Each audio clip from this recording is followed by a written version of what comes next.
I know it's been a long day. I am also quite tired, so I'm going to try to make this quick and as productive as possible for everybody. This is also going to be a little bit different than the other talks because this is much more of a discussion format. And as a matter of fact, I am going to, after finishing, briefly running through what we do and a little bit of context, I'm going to sit down and talk through this with you guys. And this is going to be as much of an open format as possible. Cool. I am Arjun. I'm one of the founders of Connext. Connext is a payment channel network on Ethereum. We do micropayments. You're probably wondering to yourself why Connext is relevant to decentralized finance. Well, we kind of initially started out as this layer 2 scaling solution, and we found that the vast majority of value that exists with layer 2 exists in this context of financial activity. And we're seeing that this is true for, largely aside from things like games, this is true for Ethereum overall. We sort of, in the last few months, have honed in on micropayments as a thing that is of independent value. And the rationale behind that was that there's certain activities that the legacy financial institutions can't do. My opinion is that the real disruptive opportunities are not the things, not like recreating the existing paradigm, but are doing the things that you really just, are enabling the things that are really just not possible right now. So what can't legacy finance do?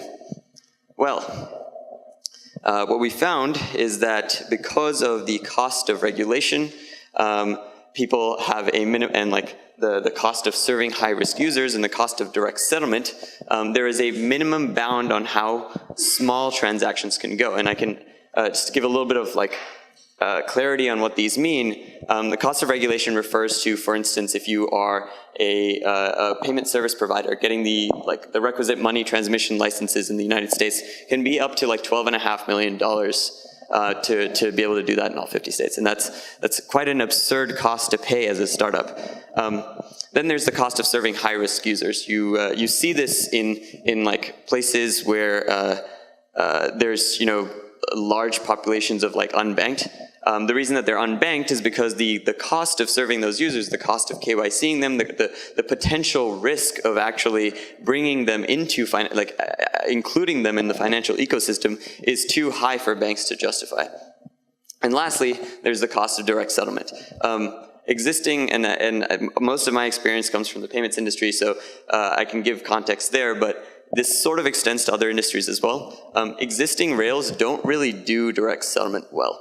Everything is sort of built around this sort of ethos of institutions and individuals. When you pay with your credit card, you're paying to an institution because there's no way for them to KYC an individual on the other side.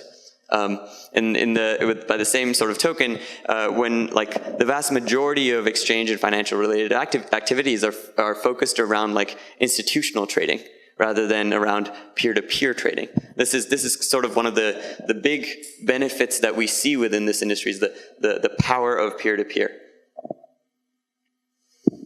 So what does that mean for blockchain? How does that make us a little bit better? Well, we're able to do something that they're not. We're able to lower the cost of regulation by minimizing the trust that you need between parties. This is still sort of hypothetical. Regulatory frameworks around this are still being finalized, but people are sort of beginning to realize that if you're not actually holding custody of an asset, you probably aren't responsible for it, right? That generally makes sense. And the same sort of token applies to this overall paradigm of just not being non-custodial, of having users have self-sovereignty over their own assets. So this lowers the regulatory costs for the entire ecosystem. Secondly, because we have lower costs, we have the ability to do smaller payloads. So trading one DAI is probably not as great of an idea on chain right now, just because of high gas costs. But making a $5 trade sort of makes sense. Making a $10 trade sort of makes sense. There's sort of this we've lowered the minimum bound of a transaction size because the costs are being reduced. So how far does that go? I really think that the future of this industry is in the very, very small. There is a threshold below which activities have just not been possible. Payments that are of like 1 cent, that's just not at all possible right now. Microlending, there's a ton of cases where in places like India or sub-Saharan Africa, people do loans of like somewhere between $1 and $10. That seems like not a lot of money, but in many of those places that is a lot of money. And for a person who is just trying to meet their weekly cost, that can be the difference between financial success and then a continued life in poverty. And micro-investment, opening up new channels for people who don't really have a lot of capital to earn money on their capital. Something that traditionally has been locked out to those investors by things like accredited investor laws or securities regulations or KYC. So, actually, who here had heard of Connext before today? Okay, awesome. So did you guys know that we're sort of behind SpankChain as well? So we're a payment channel network. SpankChain is actually our first node. Yeah, you guys may know of SpankChain's payment channel hub that was like built as a partnership between us. And now what we're doing is extending that to everybody else.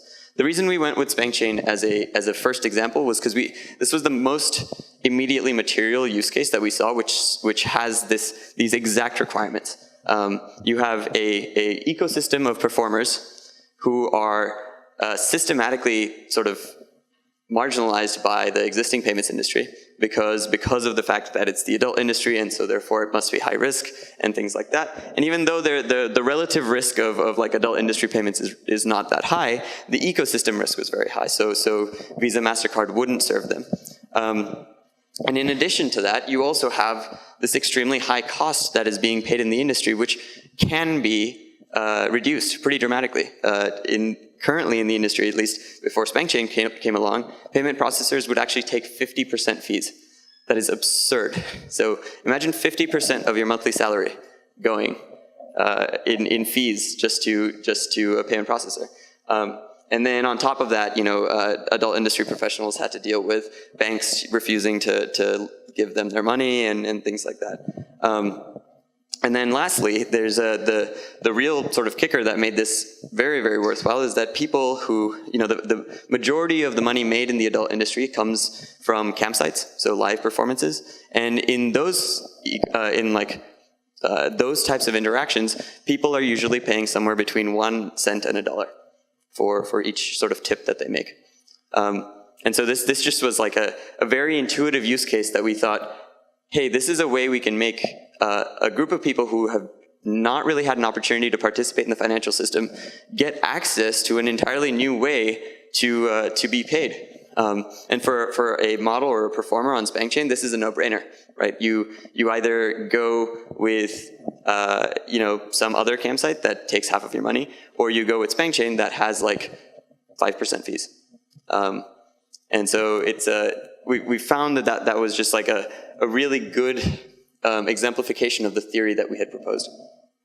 So now we're going to talk about a couple of other case studies which are not really related to blockchain, but just to see what we can learn from them.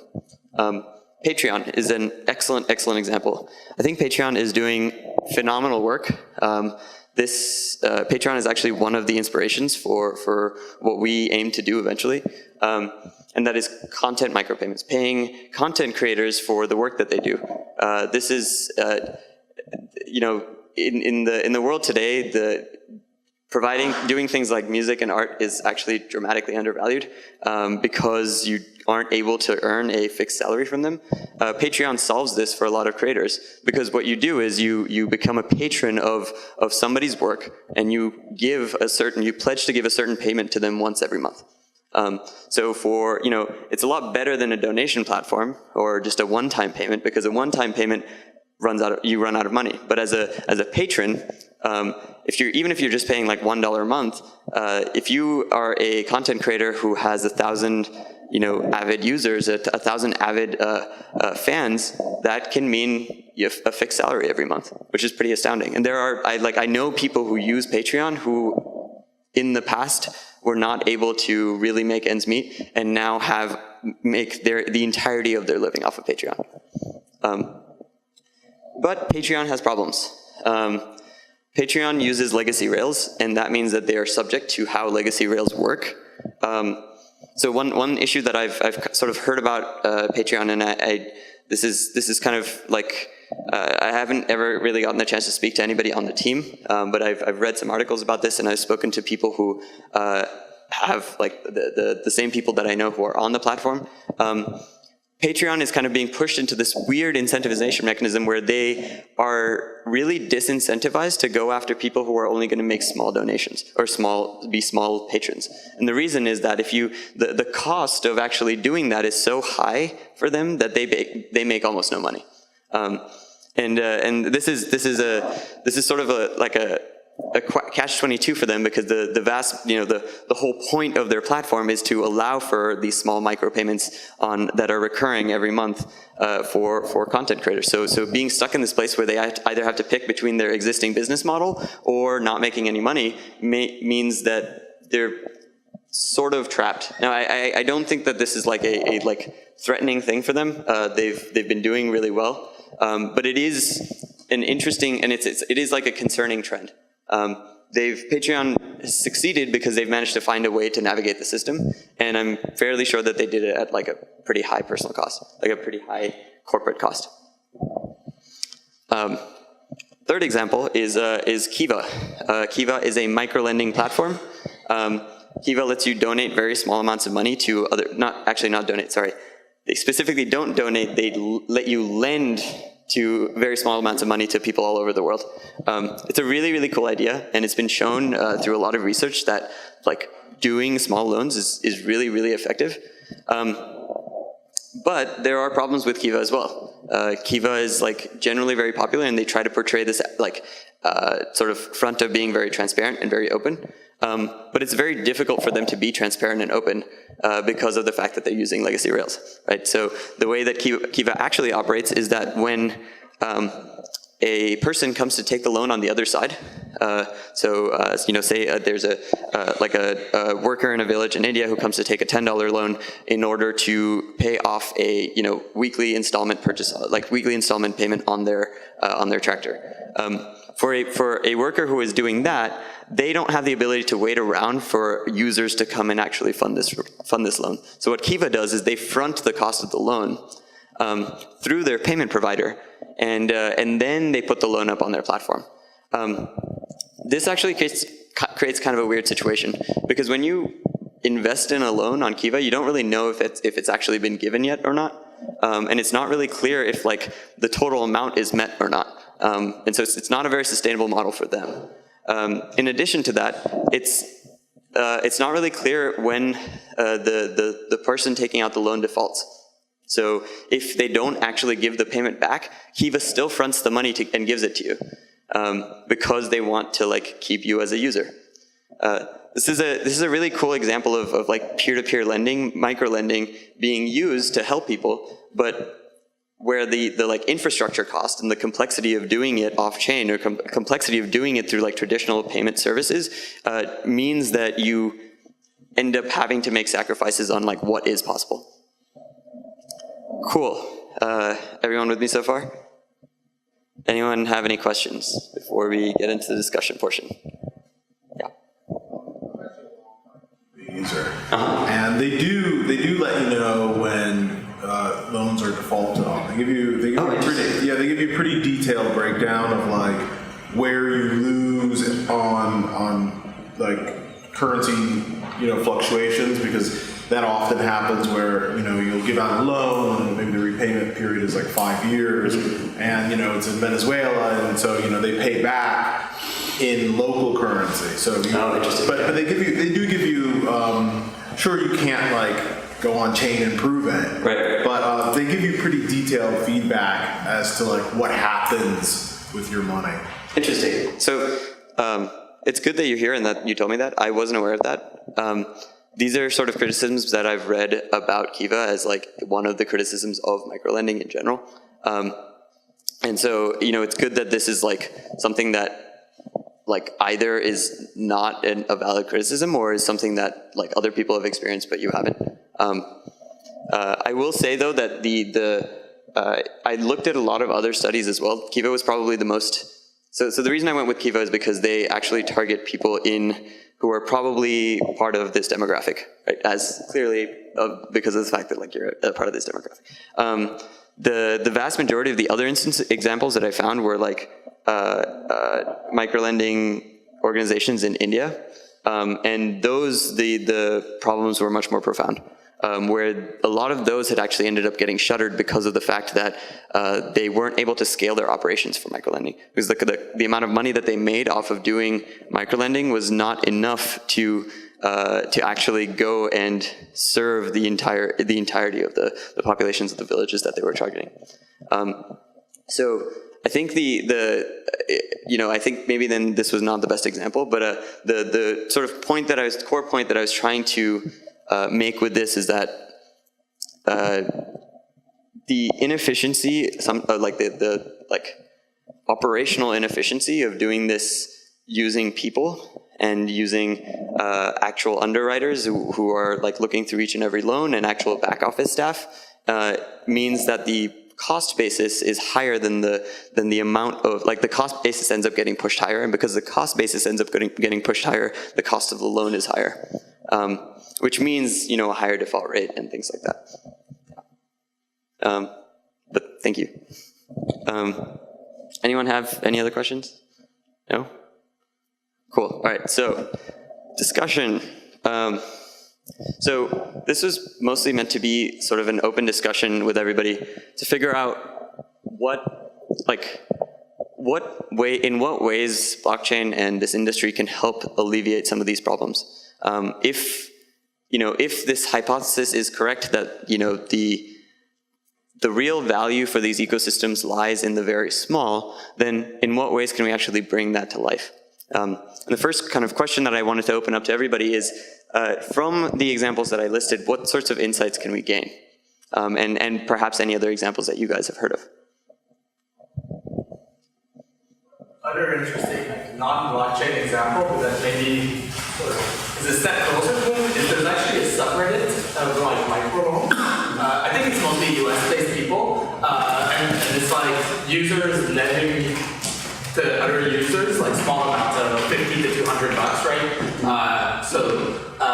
And your karma and like reputation on that subreddit like sort of helps you, right? So people will obviously be more likely to be collecting you if you like paid stuff back and all that. And I think the mods there actually like help sort of in some of the dispute resolution. I think it's kind of cool because like you'll never be able to track these loans off chain, right? Because if you lend me 10 bucks for my tractor company doesn't use the blockchain. But if you can have some sort of reputation or something like that, it can de-risk some of them to an extent. Right. And then if you have like your Kiva problem where you were talking about before, where you want the users to have a good experience, you can sort of prioritize the users with like good borrowers and whatever to at least get them in the system so their first loan is not a default or something like that. That's really interesting. So I'd never actually heard about that subreddit. Yeah, I'll definitely take a look. It sounds interesting. And it's cool that you brought that up. I think generally when there is a community that self-organizes around something, that usually means that there's something there, right? Like someone should go and start that startup. So it's interesting that happens. So I think reputation does play a big part into this.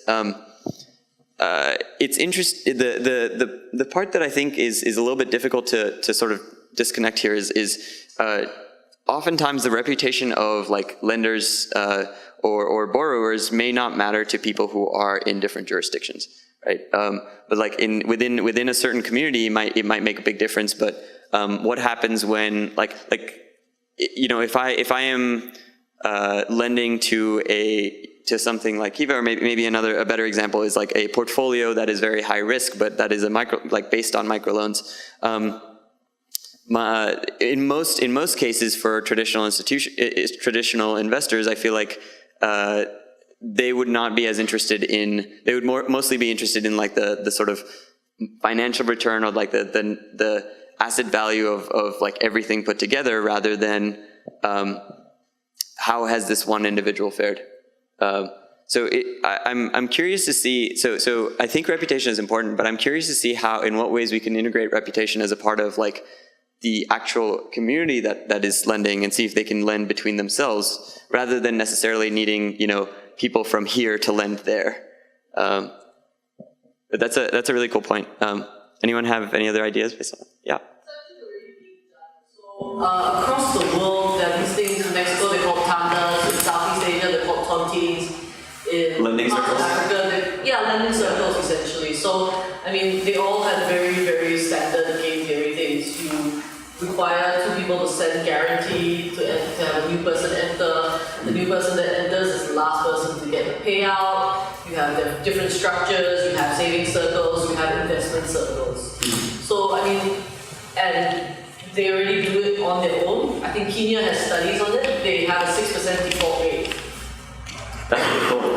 Yeah. Interesting. So you just look at Dharma. I know that project quite well because they're in the area that we're working in. We were looking at whether they could integrate, for example, lend to our own merchants as a source of financing. But they're building on EOS, so that's going to take a while. But I mean, they've done all the market studies, they actually work in Kenya in those markets. So it's not reinventing the wheel, but it's giving people tools to say prevent default. It's giving people better UIs, and it's something that they can work with. For example, M-Pesa was invented in. That's a good point. It's like a lot of in a lot of these cases, you may not be like really inventing something new that isn't already being done in these communities. What may be missing is like institutionalizing it to an extent, right? If it is the case that peer-to-peer lending in like certain jurisdictions has struggled to succeed because of like operational costs and because of the inability to actually scale that to a large group of people, a large group of lenders and borrowers, then moving that onto a blockchain just by necessity, because of the fact that that's how blockchains work, may end up reducing those coordination costs. This is obviously like a conjecture, but it's an interesting enough conjecture that it's definitely worth sort of exploring with the local populations that are there. So this actually brings me to the third question, which I think is probably the most important one. It is really difficult for a group of individuals like ourselves to sit in a room and hypothesize about what like some people in another country are experiencing. So how can we? Sorry, go ahead. I'd like to add one example. Actually, we are a mobile finance, microfinance company in Southeast Asia. We operate in Vietnam and Philippines. We already have 50,000 customers. So one of the problems we have is if the routing is in the payment system locally, the cost is one thing. So we give our loan around $50 US dollars to $250 to $200 US dollars. And the price, if we give the first loan, the cost will be around 3%, which is really high. So we have to if you just for the first user, we usually lost money, but the third and the fifth, we actually have some profit over there.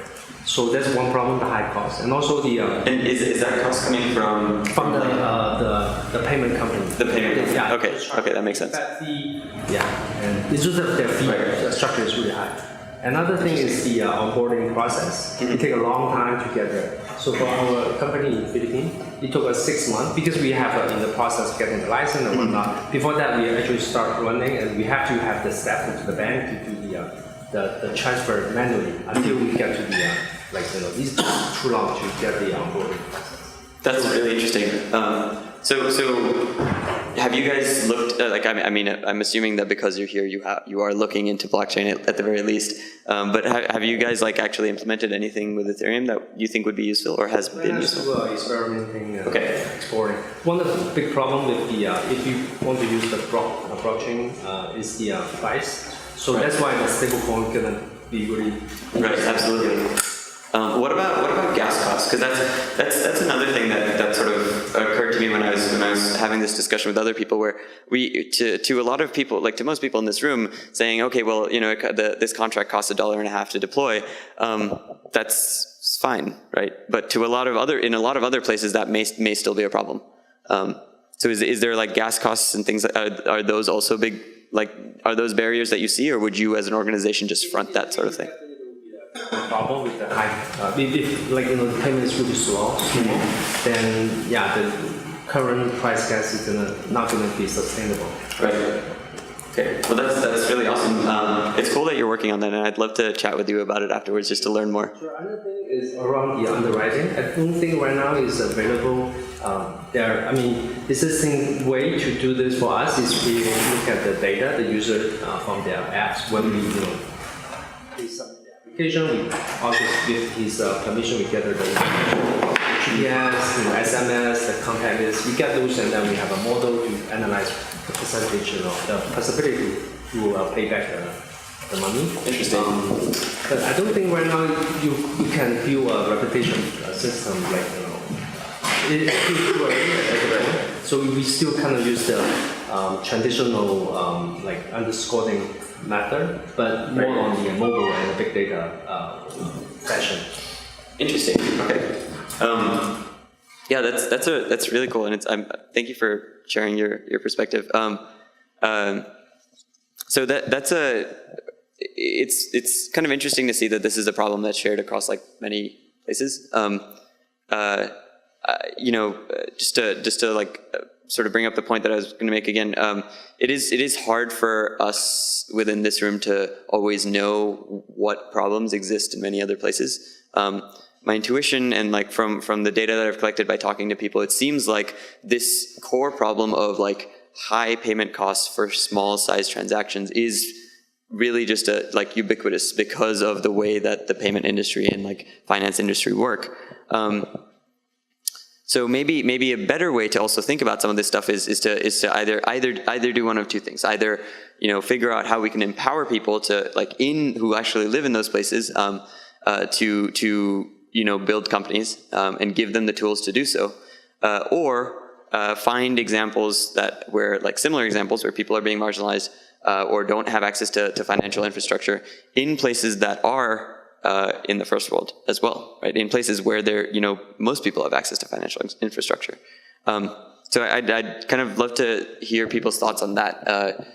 How can we empower people in other places to start building on top of decentralized ecosystems? How can we start getting people to use Dharma in India? How can we start getting people to use exchange for Zero-X for micro investment in Manila? So yeah. Go ahead. I actually think after looking at this space for a while, it seems that maybe the more appropriate response is to actually look at what we can do, where we are. A lot of these places that we talk about as places that we can bring them tools to build it actually have a lot of native tools that are being built there, right? And some of the things that we think of as problems are actually already solved in many ways, and they do have their ups and downs. I mean, for example, I actually thought Kiva's default rate is around 4.9%, or at least my portfolio is 4.9% default. And that's acceptable for me, right? That I can live with. I think, if we look at the United States, for example, there are huge inefficiencies there. I mean, if you look at the African American community, right, in the consumer packaged goods sector, purchase power of the African American community is, $1.4 trillion. They constitute 55% of retail sales, yet they are, ruthlessly exploited by things like payday loans, right? Which is a more, for me, feels like a more targetable problem because we have the infrastructure to actually connect, $1.5 trillion in our own community directly to the blockchain. Right? When we talk about bringing Zero-X to sub-Saharan Africa, right? We're actually talking about bringing access to the internet. We're talking about bringing access to the knowledge. And we're talking about building a different kind of infrastructure before our product even becomes usable. Right. And frankly, at the current moment, talk about the state of like on-chain scaling, Ethereum doesn't work for these situations, right? Like it's unacceptable to have a high transaction period where transactions take many minutes, right? Like, even, last night at the MakerDAO event in the bar, we can't send DAI fast enough to keep up with just mojitos, right? So I'm saying, so I will provide the context. I'm saying in a paradigm where you're using something like Connext or other layer 2 scaling solutions to do that instantly. But I definitely agree with the point that you're making.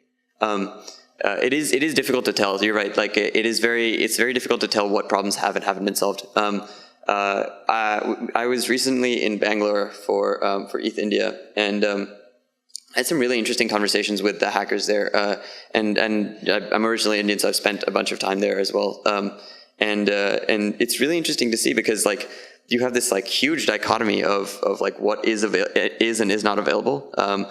You have like very, very poor access to banking infrastructure in like villages in India, right? I went and stayed at a village once and worked there for like a few weeks, and they would actually have to like truck in cash to fill the local bank because there was no way to actually have cash. And then there was a flood, and the entire village ran out of cash.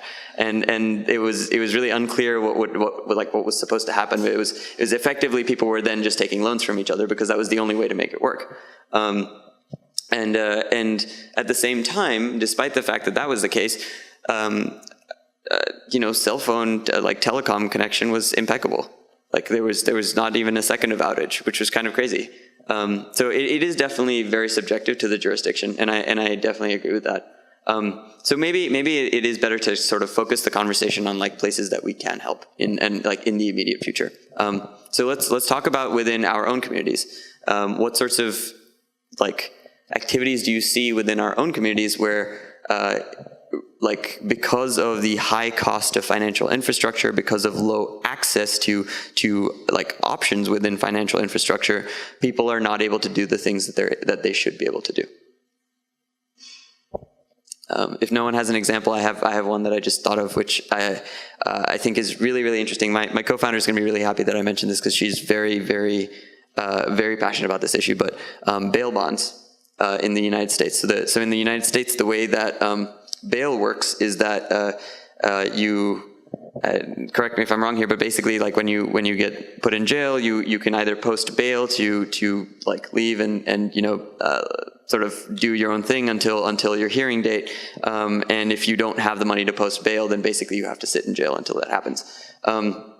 Bail bonds are a huge issue. Bail bonds are effectively like a way to take a loan against your bail, right? And so then that way you can if you don't have the money to pay bail, then you can borrow that money and then pay it back later. So that way you don't have to sit in jail for the months that it might take for your court date to come around.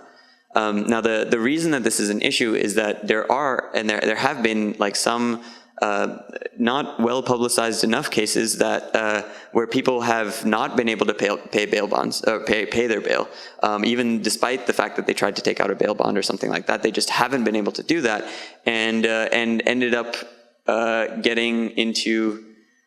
ended up sort of like being institutionalized into like being like put into like much worse penitentiaries than they would have been put in otherwise, or not having the opportunity to go talk to a legal counsel.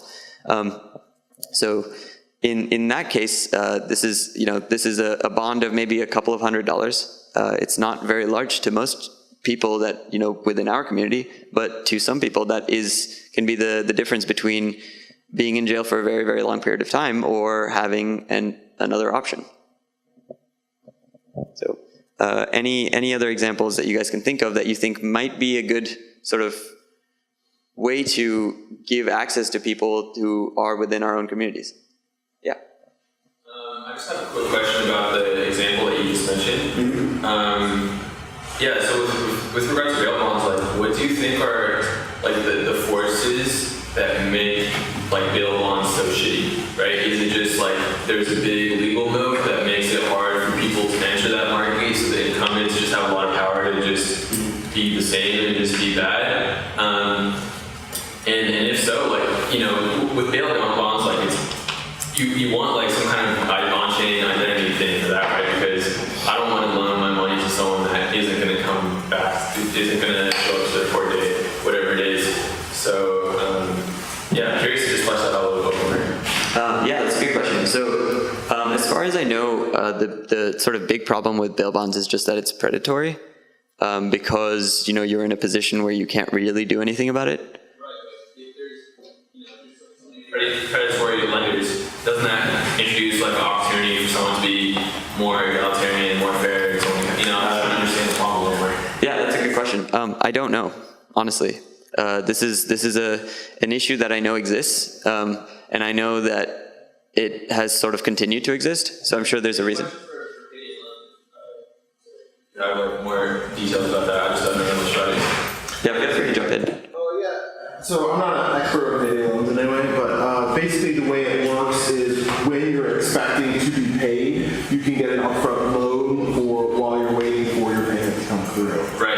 And so these payday loan things, it's like if you go into like underprivileged or undersupported communities, you find like an old KFC that's now like a payday loan thing. It's sort of like maybe connected to like a pawn store, a pawn shop where, pawn shops are kind of the same idea. You bring something of value, you give you something marginal in return, and then sell it back to you once you do have like more money. But the idea is that it's traditional finance where the rate that you're being charged is enormous, right? And there's frequently hidden conditions to these type of loans where you can end up being essentially like forever trapped in debt. But it's something where I don't know the percentages off the top of my head, so I'm not going to quote, but something like 30% up wouldn't be unreasonable to encounter in a payday loan place. Yeah. This just because you aren't connected to. I mean, in America, you should be connected to the financial system, but it's a much larger discussion of like why underprivileged communities can't be paid immediately from their employer, and they have to end up taking a loan to buy while they're just waiting for their check to clear, right?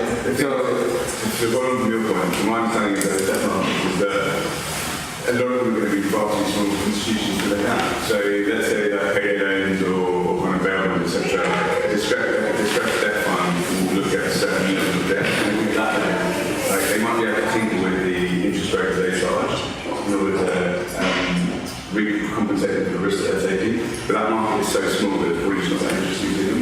But if you have got this in a decentralized manner whereby with a UX and UI that actually makes sense and we'll do it more easily, then I think that's kind of where you might get some sort of traction. And so I guess to provide an example of that, so Funding Circle is a couple of $billion company in the UK which does peer-to-peer loans, and it was started so like you and I, anyone in here could kind of lend money to someone else and get somewhere between 7 to 10%. The majority of their book is taken up by debt funds that find those prices more attractive than they can get in traditional debt markets or trading like distressed debt in other ways. Yeah, a little bit. So, I mean, the idea is just that it's kind of too small for a real institution to look at. And I guess like a lot of the risk is going to be relatively specific, and we start to be quite different. So if you're pricing then you can't really price it at scale, whereas if you're pricing like a $2 billion like 2021 permanent fee, with the price of that, it's quite an easy thing to do. That's interesting. I guess there's also the marginal effort in pricing, right? Because you only do that once for like, I don't know, $1 billion loan, and it's done. Right? Yeah, So actually, just because I didn't want to quote like random numbers, I just wanted to pull it up really quickly. So payday loans make around $46 billion in year loans and collect $7 billion in fees in America. So if you hit $7 billion in fees on $46 billion, it's pretty crazy. Wow. What's there? Does it say anything about default rate? No. No. Okay. Yeah. Sorry. Yeah. I had no idea about that. Thank you. So this actually, I think, is a little bit of a good segue to question number 2. I know we went a little bit out of order there, but free flowing discussion. How do we avoid recreating the same thing? So if right now it seems like at a small scale this makes sense for a lot of people because you're able to have like super specialization towards what you're underwriting. You're able to provide a service that is very targeted, regardless of whether this is for lending, whether this is for payments or anything else. But when you scale that, when you begin to incur higher costs, how do you stop from ending up in the same situation again, where you're saying, okay, well, now I have an incentive to not target these users because these users don't make me as much money as the users who have a lot more money? This is a hard question. I think this is maybe a larger thing, but I think we have to be careful that we're not trying to make existing exploitative institutions just more efficient, right? Like the bail bonds, right? That shouldn't, like in my opinion at least, that shouldn't really exist at all, right? Like it's a travesty. Payday loans also really shouldn't exist at all. So I think we have to be careful, or maybe we should think about what innovation we can do to help people in possibly even good circumstances, right? Like a college education, right? Like through Kiva, I've helped contribute to a number of people's college education around the world. Why can't I use Connext or blockchain to loan people money for their education versus, building systems to make, incarceration more profitable and more more profitable essentially, So maybe that would be my sort of perspective. That's it. I mean, I think that is a good point, right? It's sort of, are you solving the core problem, or are you sort of just making the problem a little less big for a certain category of people? Because if you're doing the latter, you might just end up in the same place again. And it's like the difference between, if you're really dehydrated and you take and you have a headache and you take an ibuprofen, right? It's going to relieve your headache very briefly, but it's not actually going to solve the problem, and it might just make things worse for you in the future. Yeah, that's an interesting way to put it. Anyone else? It is kind of a tough question, because what we're effectively saying here is there is a risk in this industry, right?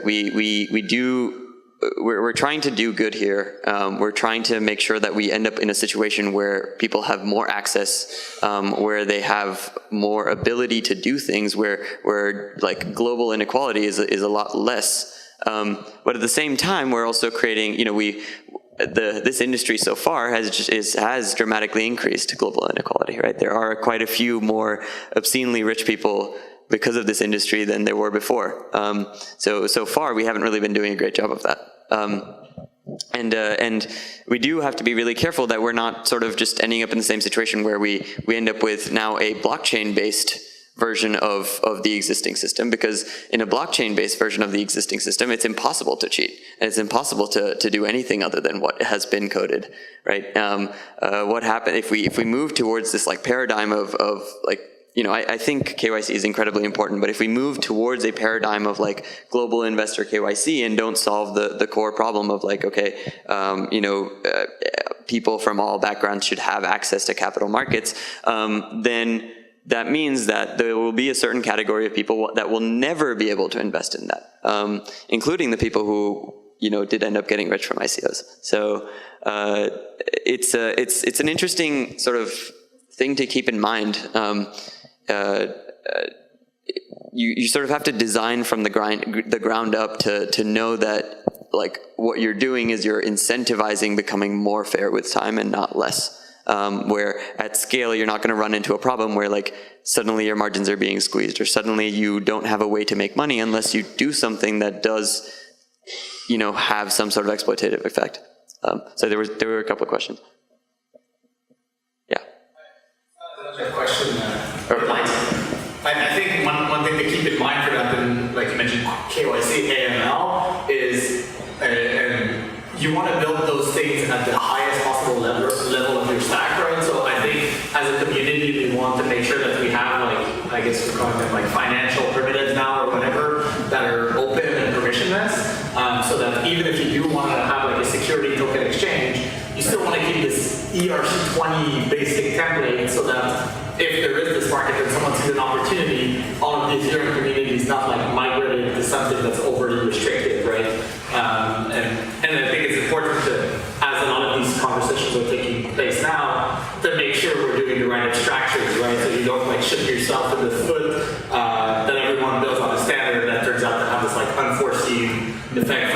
features that are not part of the Ethereum now. Right.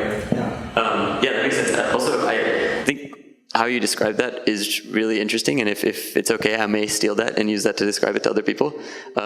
Because I think you're totally right. The way that the existing financial stack works is that like all of the restrictions happen at the lowest level, right? Like the restrictions happen at the bank / Visa MasterCard level, and not at the payment processor / anything else level. And that's why it's such a hard system to get into and out of. Sorry, anyone else? Other points? What you guys done at SpankChain is awesome. Like, you kind of found a market where the real need, like taking 50% to 5%, in a sense. I think with the space in general, like we're all building amazing things that for us would be fantastic in the future. But I don't know, I think maybe all of us could do a bit more custom development, like myself included, to like actually get out there and speak to people and find out what the problems are. Because as you said, like, us sitting in the room is super hard for us to imagine how it feels like to be in India or Africa or China or wherever it is. Yeah. And I'm sure we'll get there in the end. It's just like this stuff. I totally agree. I think like one of the most eye-opening experiences was like talking to people, talking to hackers in Bangalore about this, and to them they were just like these are kids that had just never ever built on Ethereum before, and incredibly talented. Like in just like the I think 14 to 16 hour hackathon, they built some amazing things. There was one group that basically built like foam, and they mapped the road outside there, and they like had a token and everything. It was astounding, and you could tell their enthusiasm, because they suddenly like clicked in their minds. They were like, we can just rebuild financial infrastructure using this stuff, and like all of them were like, if we can just find a way to get other people into this industry, like get them access to ETH and Bitcoin and things like that, we can use the exact tools that we have learned in this hack to just rebuild everything that we do today. And that was really, really interesting to hear, and like the passion was just really, really cool. So you're right, it's just like, it's going out there and actually talking to these people and saying, hey, like, you could do this because this stuff exists now. You know, Ethereum is like, we pride ourselves on being like a global thing and a global movement, but it has largely been a first world movement so far. And I'm sure that will change. I'm sure that is like, it's just like a temporary thing as the ideas sort of start to spread further and further. But I think any opportunity that people have to like actually go and start those conversations is really valuable. Is anyone here like a content creator or anything like that? Content creator, music producer. Anyone here do art? A little bit? Yeah. Interesting. So I was hoping that there would be some people that, you know, I could kind of call on to share their experiences too. From what I know of my friends who are content creators, they're the people that I see as like the largest first world representation of like having something that is valuable that is just not able to be monetized at all right now. And so that's something that I'm personally really excited about. And I've yet to go out and speak to enough content creators to really get a full understanding of that picture. But that's kind of why I was hoping that there was somebody around so I could ask them a few questions. Cool. Anyone have any sort of closing thoughts? I think it's probably a good point to wrap up. No? Oh, yeah. I guess closing thought, the most optimistic take on question 2, the credit question, and how do you know, are these credit systems going to be better or worse for the world than before? Like, you know, I guess hopefully with these more interoperable systems, like you help people that have siloed credit or that are just starting to build credit, where you can like start to build more of a history as opposed to having like more of your life split up in different institutions. And actually, like those are the people that probably need credit the most, and where it actually is like the highest friction for them. Like if you're a big institution, as already noted, like it's huge business to make those people loans, and there's already like a lot set up for that. You know, hopefully this unlocks like profitable models for like the higher friction. You know, as we mentioned, like payday loans, the bottleneck is assessing risk on individual level, which is like not really profitable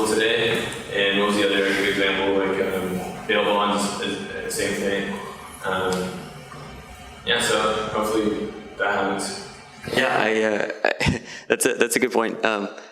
Maybe another way to think about that is, and this is sort of the way that I've been thinking about the last like month or so, is I think what this industry does, if it's built correctly and if it's really built as like permissionless, you can't build moats around things the way that you could before, and you like theoretically create pseudo perfectly competitive environments, and like that can be good and bad. It's not great. It's not a great business environment to start a startup in. But it's really great for like small businesses. It's really great for local communities, because having a locally implemented version of something is way better for like getting users than having some like global overarching brand. And this is something that like I've really been interested in pursuing, because like, or at least looking at, because like what happens when you have that kind of an economy where it's like all of the sort of moats that exist are associated with like access and brand, and you can't really do what Visa does and like build an ecosystem where like they are so incredibly powerful that they literally set the rules for other governments. What does the world look like when that is just not possible anymore? Anyway, that one was rhetorical. I think that was a good point to end on. We are Connext. If you guys are interested in building scalable applications, or particularly micropayments, also microtransactions of like other assets, we're live. Hit us up, and yeah, I hope you guys have a good rest of your day.